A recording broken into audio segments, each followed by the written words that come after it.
One may have had a very good life, pleasant, successful. Somebody in the world, power, position, money, but the thing is there at the end. We like to postpone it as long, far away as possible, put it away. So we are together going to inquire. The organism dies naturally. It will live as long as possible if we treat it properly. That we wanted to go into the question of health. I know you're all interested in health, but we won't go into it now. What is it to die? Not jump over the bridge.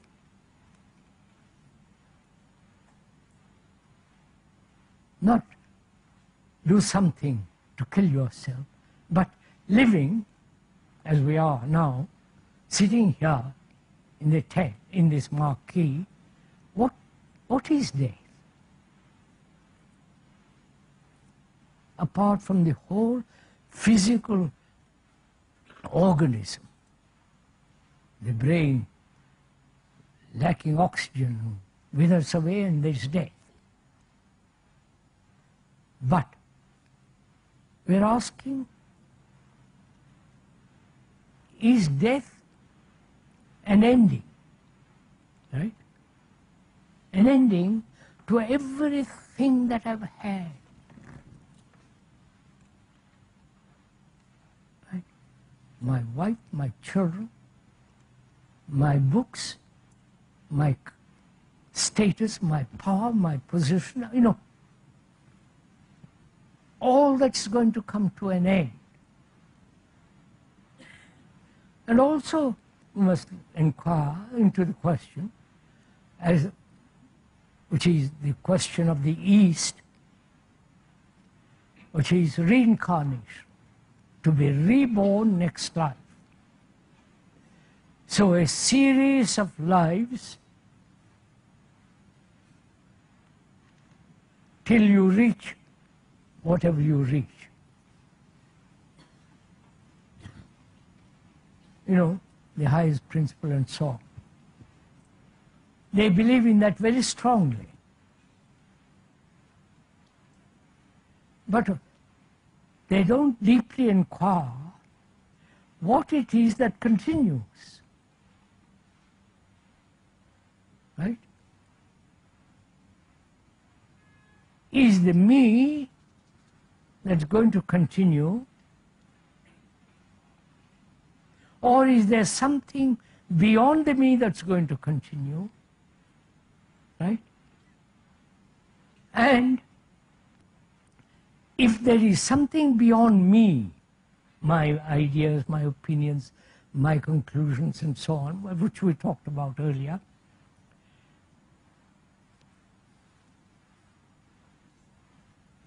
if that me is the word, the name, the remembrances, is that going to continue? Right? Or there is a spiritual entity, the soul, in the Christian world, and the Buddhist world and Hindu world has a different words. Will that continue? Then that thing which is beyond me, or which is in me, but the me covers it up. Then if that is a spiritual entity, it must be beyond time and beyond death. Right? Therefore that cannot reincarnate. Oh, you're all right? So, if people like to believe all that, because it's a great comfort. I shall be born next life, I've had a poor life, next life I'll have a better house. Another life I'll live in a bigger house. Or I will be a king or something, some rot or that. So if we put aside all that kind of illusory pursuits and face the fact that psychologically there is an ending. Complete ending. The me, with all its memories, is come to an end. That is dying. And we don't like that. And so we seek various forms of comfort, beliefs, faith, resurrection, and you know, all that. Now, while living, can we end something without any cause, without any future, end something? You understand my question? Take, for example, will you end all attachment?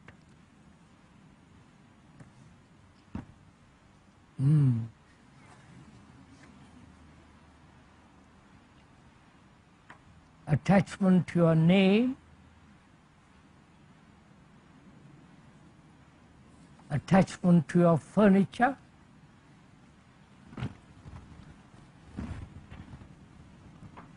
attachment to your wife, to your husband, to the garden,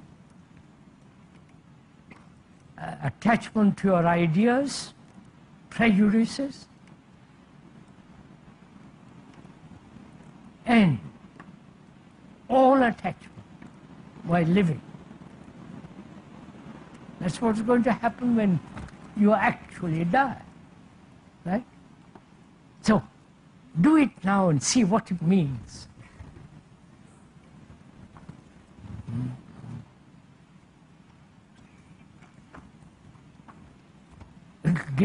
That ending is tremendous, has tremendous quality behind it. There is no attachment to anything.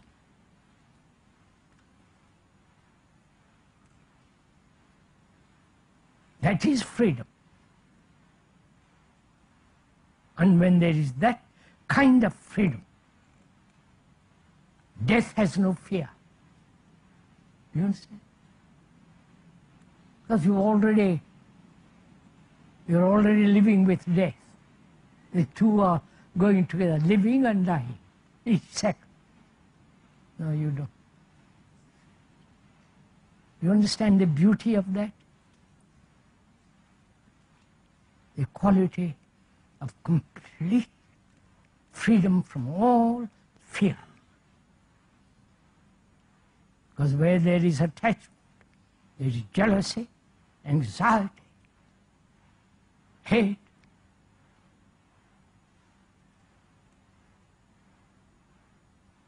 And the more you are attached, the more pain there is. You know this. If you went and told your wife or husband, I'm no longer attached to you, what would happen? Does it deny love? Right? Does it deny relationship? Is attachment love?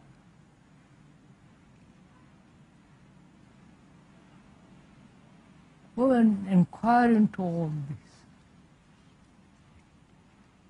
And the deeper you inquire, the more vitality and security and strength one has.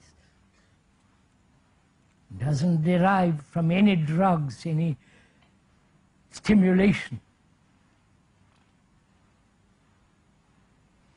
We better stop now. and continue tomorrow morning.